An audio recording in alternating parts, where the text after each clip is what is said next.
আজকে আমি আবার একটা পুরনো টপিকস আর্ট নিয়ে কিছু বলবো।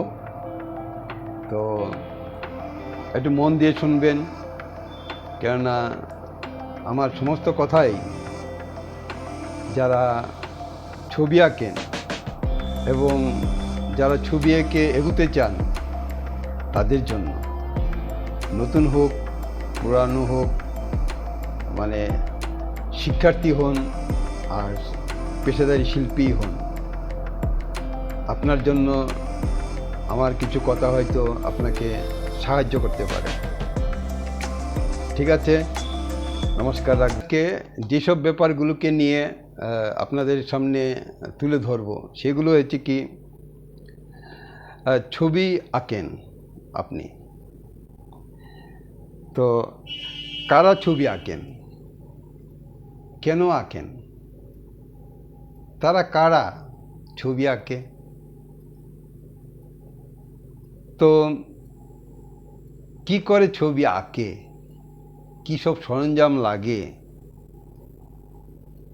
এবং কিভাবে আঁকা শেখা যায়, না এটা আপনা আপনিই হয়ে যায়। তারপরে ছবি আঁকা এবং প্রতিষ্ঠার সাথে যুক্ত হয়ে আছে সমসাময়িক শিল্প। যারা ছোটবেলায় ছবি আঁকে তারা বড় হয়ে কি করে, যারা কলেজে পড়াশুনো করে ছবি আঁকা শেখে, ছবি নিয়ে চর্চা করে, তাদের গতিবিধি বা ভবিষ্যৎ কী, যারা ভাবনার ফসল হিসাবে ছবি আঁকে তাদের এই পরিণাম কী বা তাদের মূল্য কোথায়। তো এরপরেও যে কথাটা আমাদের সবাই চান আর কি, সেটা হলো ছবিটা কে কেনেন এবং কারা কেনেন এবং কেন কেনেন। যারা সাধারণ মানুষ ছবি আঁকা বোঝেন না, তারাও চান যে একটা মিস্টিক ব্যাপার, ছবি আঁকা, কবিতা লেখা, নাটক লেখা, আরে বাপ রে বাপ, তো এটা বিশাল বড় একটা ব্যাপার, তারা না জানি কত বড়। তো এইসব রহস্য, এবং এই রহস্য কোনোদিন উদ্ঘাটন হয়েছে বলে আমি জানি না। এগুলো একটু মানুষের কাছে পরিষ্কার হওয়া ভালো, ধ্যান ধারণা মানুষের থাকতেই পারে, পরিষ্কার হওয়া ভালো। এবং আপনারা যদি এগুলো নিয়ে একটু আলোচনা করেন তাহলে আমি তো বলবো যে আপনারা অনেক ছবিকে গ্রহণ করতে পারবেন এবং ছবি সম্পর্কে আপনাদের ভালোবাসা আরও গভীর হবে। আলোচনার আগে আমি আপনাদের যারা ছবি আঁকেন বা ছবি আঁকার অভিভাবক, তাদের সবাইকে বলবো, বাংলাতে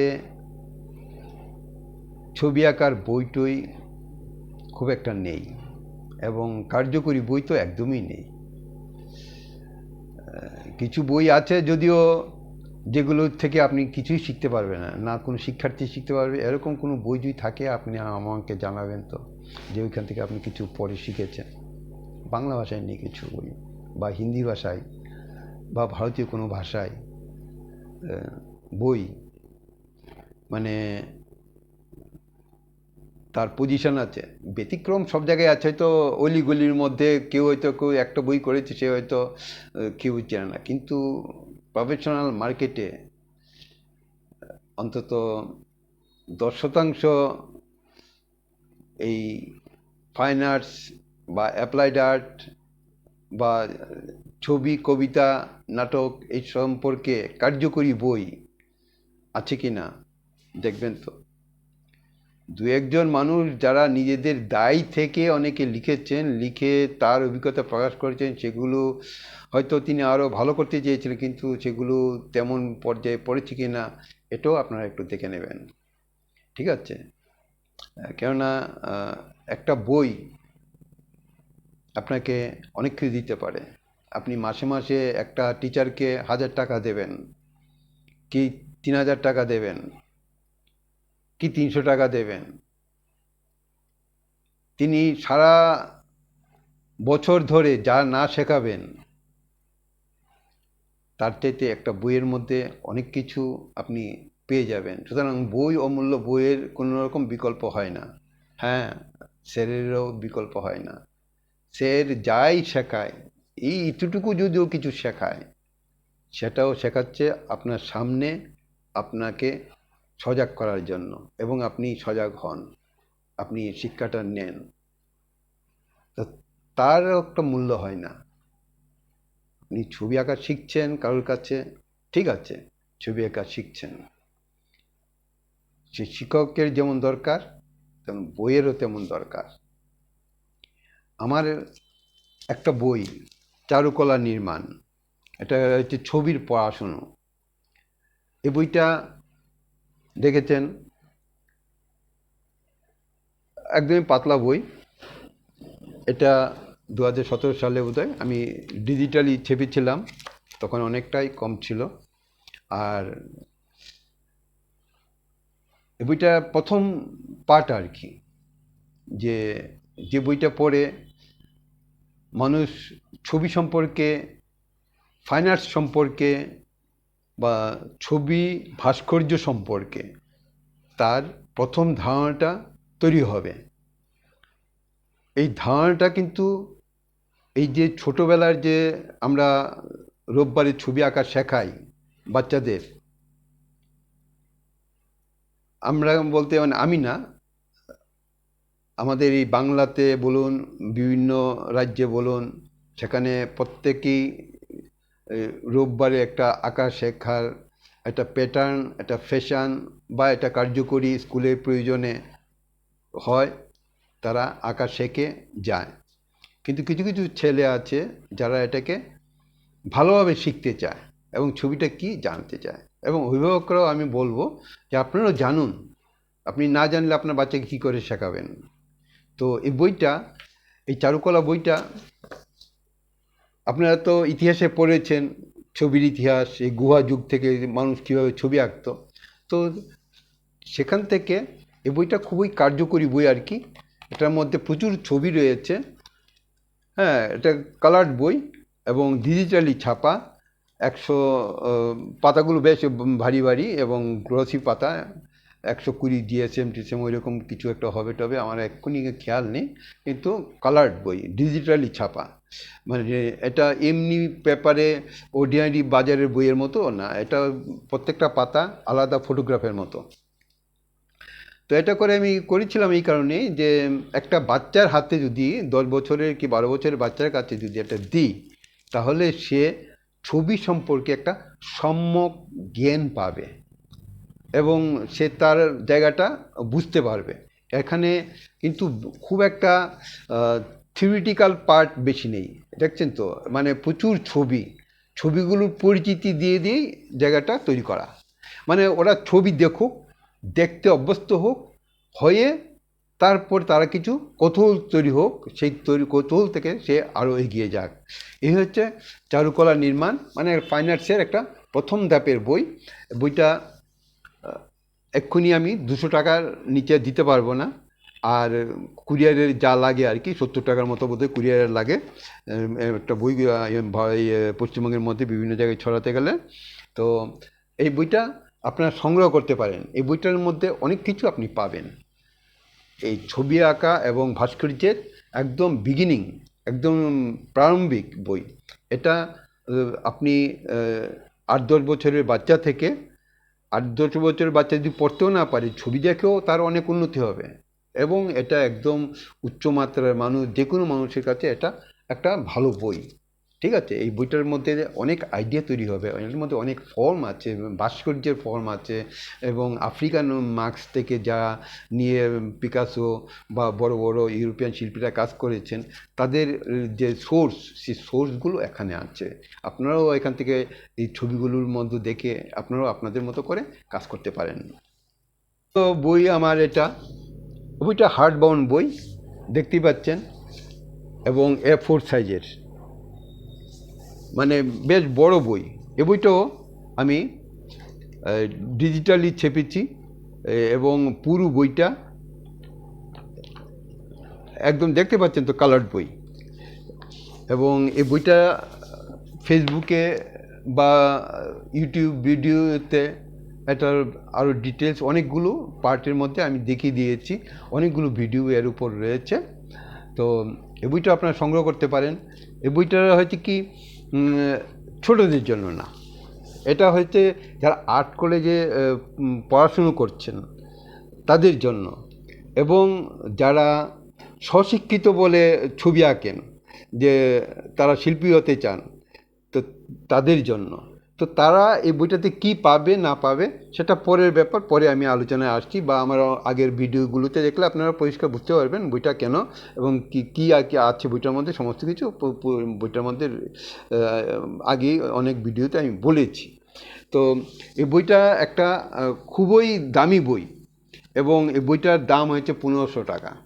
কেননা এটার যে ছেপে টেপে এমন অবস্থা করে দেওয়া হয়েছে, এটা হার্ড বাউন্ড বই, এবং প্রত্যেকটা পৃষ্ঠার মধ্যে আপনি দেখতে পাচ্ছেন যে কালার্ড, সমস্ত কিছু কালার্ড। ঠিক আছে, এটা ওজন 700 গ্রামের মতো, যথেষ্ট ওজন রয়েছে। আর এটা খুব কার্যকরী বই। কীভাবে কার্যকরী বই সেটা আমি পরে বলবো আরেকবার। তো আমি এখন আপনাদের যে প্রসঙ্গগুলো আমি নিয়ে কথা বলছিলাম, সেই প্রসঙ্গগুলো নিয়ে আমি আবার কথা বলছি। আমাদের এই বাংলাতে, আমি অন্যান্য রাজ্যের কথা বাদ দিই, আমি এই পশ্চিমবঙ্গ কথাই বলছি। পশ্চিমবঙ্গের জনসংখ্যা কত? 10 কোটি। পশ্চিমবঙ্গের লোকসংখ্যা 10 কোটি। তো আমাদের অগ্রজ শিল্পীদের নাম জানাটা একটা বাধ্যতামূলক। মানে আমার আগে যিনি ছবি এঁকে গেছেন, যিনি বিখ্যাত হয়েছেন, তার ছবি না দেখে, না করে, না জেনে আমি আমার প্রতিষ্ঠা এবং আমার অস্তিত্ব তৈরি করতে পারি না আর কি। এটা হয়ে ওঠে না এবং সম্ভবও না। সুতরাং ইতিহাস আমাকে জানতে হবে, বাংলার ইতিহাস।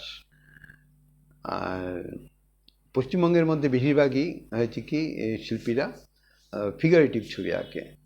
ফিগারেটিভ ছবি মানে প্রতিমূর্তি একটা থাকে, হয় ছবির মধ্যে একটা মানুষের মুখ দেখতে পাবেন, বা কোনো জন্তু জানোয়ার দেখতে পাবেন, কিংবা ল্যান্ডস্কেপ দেখতে পাবেন, এগুলো থাকে। প্রচুর মানুষ ছবি আঁকেন, এবং ছবি আঁকা না, ছবি আঁকার সাথে রিলেটেড হয়েছে ভাস্কর্য। আর তারপরে ওয়েস্টার্ন তো অনেকগুলো ইয়ের ব্যাপার রয়েছে, ইনস্টলেশন, পারফরমেন্স আর্ট, আগডুম এরকম অনেক কিছু রয়েছে। এখন মানে মানুষের বোধ বুদ্ধি এবং কনসেপ্ট অনেক বেশি কাজ করে। তো সেই জায়গাতে আমরা দেখেছি যে আমাদের সমাজেরই কিছু লোক ছবি আঁকে, এবং তাদের সংখ্যা প্রচুর।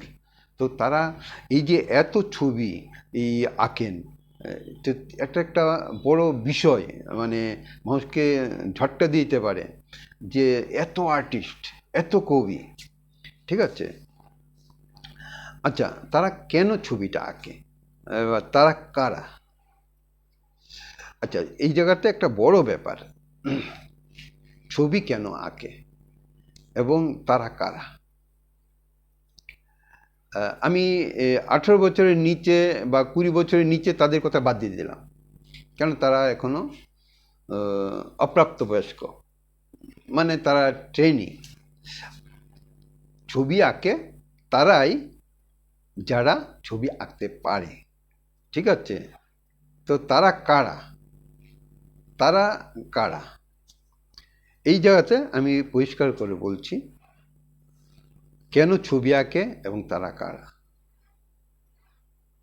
মানুষ আমাদের এই 2025 সালে এসে মানুষ এত জটিল জীবনে চলে এসছে যে জটিল জীবনের মধ্যে থেকেও মানুষ একটা দৃশ্যগত সৌন্দর্য তৈরি করতে চায়, বা অর্থবহ একটা কাজ করতে চায়, যেই কাজটা আরও 5টা মানুষকে উদ্বুদ্ধ করতে পারে। তো এই কাজটা করার জন্য কিছু কিছু মানুষ পেশা হিসেবে নিয়ে নিয়েছে এবং ছবি এঁকে তারা রোজগার করতে পারছে। একটা সময় ছিল রাজা বা জমিদার পৃষ্ঠপোষকতা না করলে কেউ ছবি এঁকে ভাত খেতে পারত না। আজকে কিন্তু সেই দিনটা নেই। আজকে মোটামুটি যারা ছবি টবি আঁকে তারা কিছু না কিছু করে, ছবি আঁকার মাধ্যমেই, ছবি আঁকার নানান রকম দিক রয়েছে, সেসব দিক থেকে তারা নিজেদের পেট বাঁচাবার জন্য পেশা হিসেবে ছবিটা আঁকে। তো তাদের মধ্যে তারা কারা হতে পারে? তারা হতে পারে আমাদের এই সমাজের মধ্যে সাধারণ মানুষগুলি হতে পারে। এই সাধারণ মানুষের মধ্যে আবার কেউ কেউ অসাধারণ হতে পারে। কেউ কেউ হয়তো প্রচুর পড়াশুনো করে, প্রচুর জ্ঞানী মানুষ, তিনি তার অনেক ভাবনা চিন্তাকে নিজে প্রকাশ করতে চান, তিনিও ছবি আঁকেন। তিনি হয়তো জীবনের প্রথম দিক থেকে তিনি আর্টিস্টই না, মানে সে আর্ট লাইনেই না, আর্ট লাইনে তেমন পড়াশুনোও করেননি, কিন্তু তার একটা যে হঠাৎ মনে হলো যে তিনি তার যে ভাবনাটা সে একে প্রকাশ করবেন। তো তিনি তার মতো করে ছবিটা কিছুদিন প্র্যাকটিস করলেন, করে তার ভাবনাগুলোকে প্রকাশ করতে লাগলেন। যে তারাও আর্টিস্ট। এবং আপনি যে ছোটোবেলা থেকে আঁকছেন কিংবা কলেজে এসে পড়াশুনো করে ছবি আঁকছেন, তো তারা তো ন্যাচারালি ছবি আঁকবেন। আর কিছু আছে যারা স্বশিক্ষিত বলি, স্বশিক্ষিতরা হয়েছে কি, তারা স্কুল কলেজে চেয়েছিল হয়তো বা চায়নি, কিন্তু চেয়েছিল হয়তো কোনো বড় আর্ট কলেজে ভর্তি হতে, কিন্তু তাদের যোগ্যতায় বা যে কোনো কারণে হোক তারা ভর্তি হতে পারেনি। আর্থিক কারণে হতে পারে, বা অযোগ্যতার জন্য হতে পারে, বা নানান রকম স্কুল কলেজে ম্যানিপুলেশন হয় এবং সংরক্ষণ থাকে, বা নানান কিছু থাকে। মেরিট থাকলেও অনেক সময় অনেক কিছু পাওয়া যায় না। এবং বিশেষ করে বাংলাতে তো মানে একটা রামরাজ্য চলছে, সেখানে এত গণতন্ত্র বেশি, সেখানে তো অনেকেই বঞ্চিত হতেই পারেন, যোগ্যতা থাকাকালীনও বঞ্চিত হতে পারেন। তো দেখছেন না, অনেক সময় শিক্ষকরা আন্দোলন করছে যে আমি যোগ্য, অথচ আমার চাকরিটা নেই। হতেই পারে, কেন এখানে কিছু করার মতো নেই। এখানে সবাই হচ্ছে, আমরা সবাই রাজা, রাজার রাজত্বে। তো যাই হোক, তো তারাই ছবি আঁকছে। কারা কারা শিক্ষিত মানুষ ইচ্ছে করে যে পেশা হিসেবে নিয়েছে, আরেকটা হচ্ছে যারা ছবি আঁকে ভালোবেসে পড়াশুনো করে এসছে, আরেকটা হয়েছে যারা কোনো বড় মানুষ, জ্ঞানীগুণী মানুষ, সে বিভিন্ন অন্য পেশায় থাকে, তার অনেক কিছু আইডিয়া আছে, সেই ভাবনাগুলোর থেকে মানুষের কাছে নিয়ে যাওয়ার জন্য বা মজা করার জন্য বা যাই কিছু ঠাট্টা করার জন্য হোক বা কিছু নিজেকে এক্সপ্রেস করার জন্য হোক, তারা করে। এই হচ্ছে ছবি আঁকার লোক। একটা জায়গায় হচ্ছে কী করে ছবি আঁকে, আর ছবি আঁকে কী করে। দেখুন, ছবি আঁকা মধ্যে আমরা কি কি জিনিস লাগে, আমাদের সাধারণত ছোটোবেলায় থেকে দেখি সাদা কাগজের মধ্যে আমরা ছবি আঁকি। তারপরে কখনো কখনো কাপড়ের উপর আঁকি, ক্যানভাসের উপর আঁকি, এবং কাগজ বিভিন্ন ধরনের হতে পারে, হ্যান্ডমেড পেপার হতে পারে, এমনি কার্টিজ পেপার হতে পারে, সিল্কের কাপড় হতে পারে, ক্যানভাস হতে পারে, নানান রকম রয়েছে। এর মধ্যে গোয়াশ আছে, মিক্সড মিডিয়া আছে, টেম্পেরা আছে, জল রং আছে। এই রঙের কতগুলো, এগুলো হচ্ছে প্রসেস, যে ছবি আঁকার মাধ্যম। তো একদম প্রারম্ভিকভাবে আমরা পেন্সিল ধরি, পেন্সিল থেকে আমরা কাঠকয়লা কিংবা চারকোল যাকে আমরা বলি, তা বা এরপর পেস্টেল আছে, ওয়্যাক্স কালার রয়েছে, ক্রেয়ন রয়েছে, এরকম জিনিসপত্র রয়েছে। এবং সর্বোপরি কালার রয়েছে, যেটা তেল এবং জলে গুলে আমরা করি। তো এই যে জায়গাগুলোর মধ্যে, এই সরঞ্জামগুলোর মধ্যে খুব একটা বিশেষত্ব নেই। দেখতে হবে সরঞ্জামগুলো, মানে তুলি, স্প্যাচুলা, যা যা দরকার পড়ে আর কি একটা ছবি আঁকতে গেলে, চক, এই সমস্ত কিছুই তার কোয়ালিটিটা দেখতে হবে। কোয়ালিটিটা যদি ঠিকঠাক না হয়, আপনাকে ফ্রাস্ট্রেটেড করে দিতে পারে। আপনি যেটা চাইছেন সেই জায়গাটা হয়তো আসছে না। এই একটা জিনিস আছে। মোটামুটি সরঞ্জাম বলতে এগুলোই। এবং যারা ভাস্কর্য নিয়ে কাজ করেন তাদের আলাদা আলাদা হাতুড়ি, বাটালি, ওইসব জিনিসপত্র যা যা দরকার পড়ে সেগুলো তো রাখতেই হয়। এবং সেগুলো আপনি সমস্ত কিছু আপনি জানবেন একজন গুরুর অধীনে যখন যাবেন, একজন মোটামুটি প্রতিষ্ঠিত শিল্পী যার যে এটা করেই খায়, তো তার কাছে যখন যাবেন তখনই বুঝতে পারবেন যে কি কি সরঞ্জাম আপনার দরকার পড়ছে এবং কোন কোন সরঞ্জাম দিয়ে কি করা যেতে পারে। এটা গুরুর কাছ থেকে আপনাকে শিখতে হবে। এটা আলাদাভাবে আপনি বুঝতে পারবেন না কোন জিনিস দিয়ে, কোন অস্ত্র দিয়ে কোন কাজটা হয়। ঠিক আছে, এবার আসছে ধরুন ছবি আঁকা এবং প্রতিষ্ঠা। আমরা সবাই চাই জীবনে প্রতিষ্ঠা পেতে, মানে আমি একজন নামী শিল্পী হব, এই আশা সবাই আমরা করি। তো এই আশাটা করা খুবই বাঞ্ছনীয় এবং পজিটিভ দিক। কিন্তু মুশকিল হলো কি, আমরা আশাটাই করি, আশাটাকে বাস্তবায়িত করার জন্য যেই জিনিস দরকার পড়ে সেটা আর করি না। সেগুলোর মধ্যে যদি আমরা যাই তাহলে হয়তো আমরা আমাদের আশা সম্পূর্ণ ফুলফিল হতে পারে বা পূর্ণ হতে পারে। এবার দেখুন ছবি আঁকা। ছবি আঁকা তো আপনাকে একটা সময়, এগুলো হচ্ছে গুরুমুখী বিদ্যা, মানে গুরুর কাছ থেকে, পাশে থেকে গুরু কীভাবে কাজ করছে, তুলির ব্যবহার, রঙের ব্যবহার, তারপরে অ্যাপ্লিকেশনের ব্যবহার, কিভাবে সে কাজটা করছে, সমস্ত কিছুই কিন্তু দৃশ্যগত জিনিস, মানে দেখে দেখে, চোখে দেখে দেখে কাজটা শেখা। এবং থিওরির দরকার হয়েছে কি, মেধাটাকে, মানুষের মাথাটাকে, যে মেধা থাকে সেই মেধাটাকে বাড়াবার জন্য কিছু থিওরির পার্টও রয়েছে। থিওরি মানে কিছু তাত্ত্বিক দিক, আর কিছু আমরা যে কাজটা করি সেটা হচ্ছে প্রায়োগিক দিক, কিভাবে প্রয়োগ করছি। ঠিক আছে, এবার ছবি আঁকা খুব সহজ। আপনি, আপনার বয়স যদি 15 বছর হয়ে থাকে, আপনি 18-20 বছরের মধ্যে হাইলি স্কিলড একটা আর্টিস্ট হতে পারেন যে কোনো মিডিয়ামে।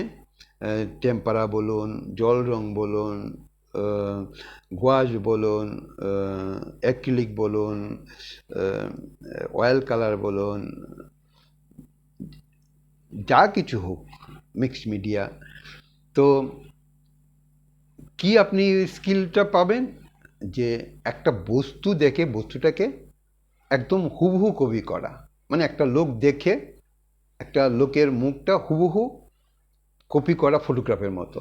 এই কাজটা মধ্যে খুব একটা নেই, বাহাদুরি নেই।